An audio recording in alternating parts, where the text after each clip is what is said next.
हर किस्म के रूहानी जिस्मानी मसाइल और वज़ाइफ के लिए पीर इकबाल कुरैशी चैनल को सब्सक्राइब करें।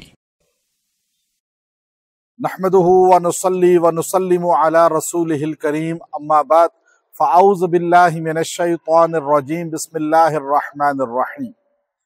आज मैं इस तुर्की की इस्तांबुल की सबसे बड़ी जामिया मस्जिद में मौजूद हूँ।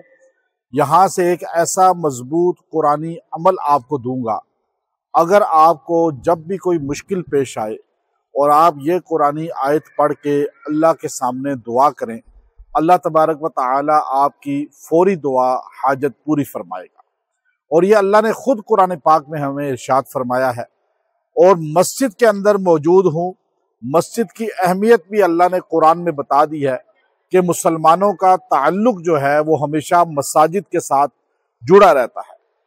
और नबी करीम सल्लल्लाहु अलैहि वसल्लम ने इरशाद फरमाया कि मस्जिद जो है, जिस आदमी को ज्यादा आते जाते या अंधेरे में जाते आते देखो, यानी इशा फजर की नमाज में, उसके मोमिन होने की गवाही दे दो। तो मस्जिद में मुसलमान का दिल उसी तरह खुश रहता है जैसे मछली पानी के अंदर खुश रहती है। और मुनाफिक मस्जिद में ऐसे परेशान रहता है जैसे मछली पानी से बाहर परेशान तड़पती है। ये मस्जिद है, आप देखिए इतनी खूबसूरत मस्जिद है यहाँ की। और ये इस्तांबुल की जामिया मस्जिद खूबसूरत तरीन मसाजिद में से है।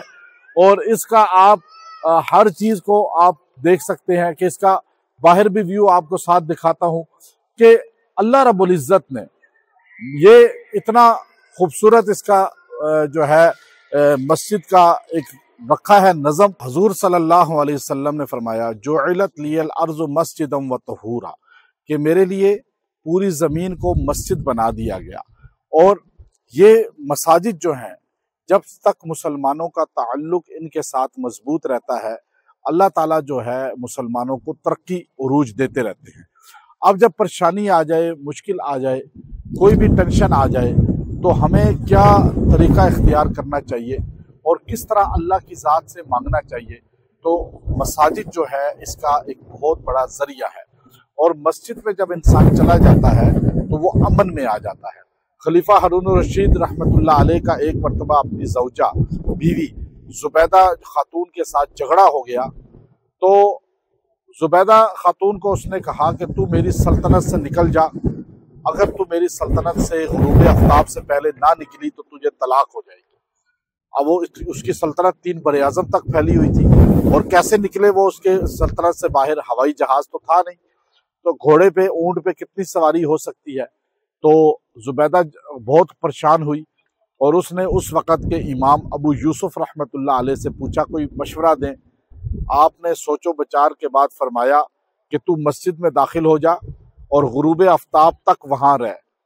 जब वो गुरूब आफ्ताब तक वहाँ बैठी रही तो उसके बाद इमाम अबू यूसुफ रहमतुल्लाह अलैह ने फरमाया कि तुझे तलाक नहीं हुई, तू अब दोबारा उसके साथ मिल सकती है। हारून रशीद बहुत हैरान हो गया और पूछने लगा कि ये आपने कैसे फतवा दिया? मेरी सल्तनत तो 3 बर-ए-आज़म में फैली हुई है, ये सारी मसाजिद जो है वो मेरी सल्तनत का हिस्सा है। तो आपने फरमाया, अल्लाह कुरान में कहता है, व अन्नल मसाजिद लिल्लाह, ये मस्जिदें सिर्फ अल्लाह की हैं, या किसी की हुकूमत नहीं चलती। या ला सिर्फ अल्लाह का चलता है, जमीन पर ला अल्लाह ही का चलेगा। लेकिन मसाजिद में किसी बंदे का ना खुतबे का स्टाइल चलेगा, ना बयान का, ना नमाज में उसकी मर्जी चलेगी किसी हुक्मरान की। अल्लाह का निज़ाम है, अल्लाह रब्बुल इज़्ज़त ने जो तरतीब बताई है खुतबा की। अब बाज़ मुल्कों में हमने देखा, यहाँ इस्तांबुल में भी, कि अभी आया सूफिया मस्जिद में हमने जुमा पढ़ा तो उन्होंने टर्किश ज़बान में खुतबा दिया, अरबी ज़बान में थोड़ा सा दिया। मैंने मलेशिया में जुम्मा पढ़ा, वहाँ भी उन्होंने ये स्टाइल इख्तियार किया कि टर्किश ज़बान अपनी मलेशियन ज़बान में खुतबा दिया और जो है वो अरबी ज़बान में खुतबा थोड़ा सा दिया, बाकी मलाई ज़बान में। तो ये इस्लाम और अहले सुन्नत और आइम्मा और ताबिईन के रविश के खिलाफ है। इसलिए याद रखें, अरबी में खुतबा देना ये मुहद्दिसीन का, सहाबा का, ताबिईन का तरीका चला आया। कभी भी ऐसा नहीं हुआ कि सहाबा और ताबिईन कहीं गए हों और वहां जाके उन्होंने जुमा का खुतबा, ईदैन का खुतबा उन लोगों की जबान में, फारसी जबान में या किसी और जबान में दिया हो, बल्कि अरबी जबान में खुतबा देना चाहिए। तो याद रखिए, मसाजिद, अगर आप परेशान हैं, आप टेंशन में हैं, आपको गम आ गया है, परेशानी आ गई है, तो आप मस्जिद में चले जाएं। हमारे मुल्क में अक्सर जुमा के दिन ख़वातीन मस्जिद नहीं जाती, और ख़वातीन को मस्जिद जाना चाहिए और मस्जिदों में जाकर जो है जुमा अदा करना चाहिए। हमारी शेबी मस्जिद में जुमा होता है, ख़वातीन आती हैं, जुमा पढ़ती हैं, बयान सुनती हैं, तो इस तरह उनका ताल्लुक जो है मसाजिद के साथ कायम हो जाता है। तो हमें ये चीज़ सोचनी चाहिए, ये चीज़ देखनी चाहिए कि मसाजिद के साथ हमारा ताल्लुक जो है वो ज़्यादा से ज़्यादा मजबूत हो जाए। तो मस्जिद में परेशानी में जाए। जब हजूर अलैहिस्सलाम सूरज ग्रहण, चांद ग्रहण लग जाता था तो आप फौरन मस्जिद में चले जाते थे। तो जब भी कोई आंधी तूफान आता, आप सल्लल्लाहु अलैहि वसल्लम मस्जिद में चले जाते और जाकर फौरन जो है दुआ, इस्तिग़फ़ार और नमाज शुरू कर देते। तो इसलिए आज मैं यहाँ मस्जिद से आपको वो मजबूत अमल दे रहा हूँ जो अगर आपको कोई मुश्किल आ जाए, हद दर्जे मुश्किल आ जाए, परेशानी आ जाए, कोई भी मुश्किल हालात आ जाए और आपकी कोई टेंशन परेशानी ख़त्म ना होती हो, आप उलझ जाएं, फंस जाएं, तो आपने सूरह जिन की पहले रकू की लास्ट आयत, व अन्नल मसाजिद लिल्लाहि फला तदउ मअल्लाहि अहदा, व अन्नल मसाजिद लिल्लाह, मस्जिदें सिर्फ अल्लाह के लिए हैं, फला तदउ, मत पुकारो मस्जिदों में अल्लाह के अलावा किसी एक को, अल्लाह के अलावा किसी को नारे लगाना, किसी और को पुकारना, किसी और से मदद मांगना मसाजिद में भी जायज़ नहीं है, बाहर भी जायज़ नहीं है। तो इस आयत में अल्लाह ने हमें बता दिया कि अल्लाह को पुकारो, अल्लाह से मांगो। तो मस्जिद में जाकर अगर कोई बंदा, नहीं तो घर में मुसल्ला बिछा ले, औरत अपने घर में पढ़ ले, तो ये आयत करीमा 170 टाइम पढ़े और 11 दिन पढ़ के दुआ करे, अल्लाह ताला हर परेशानी को दूर फरमाएगा, हर मुश्किल को दूर फरमाएगा।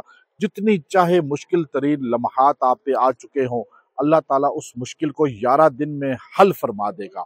और ये आयत करीमा कुरान पाक सूरह जिन के अंदर मौजूद है, व अन्नल मसाजिद लिल्लाहि फला तदउ मअल्लाहि अहदा। इसको पढ़ने वाला गमों से, परेशानियों से, टेंशनों से और हर किस्म की आफात और बलियात से अल्लाह रब्बुल इज़्ज़त उसकी दादरसी फरमाते हैं और उसको उन टेंशनों से, परेशानियों से निकाल देते हैं।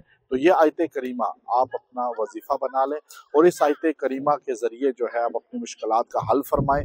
व आखिरु दावाना अनिल हम्दुलिल्लाहि रब्बिल आलमीन।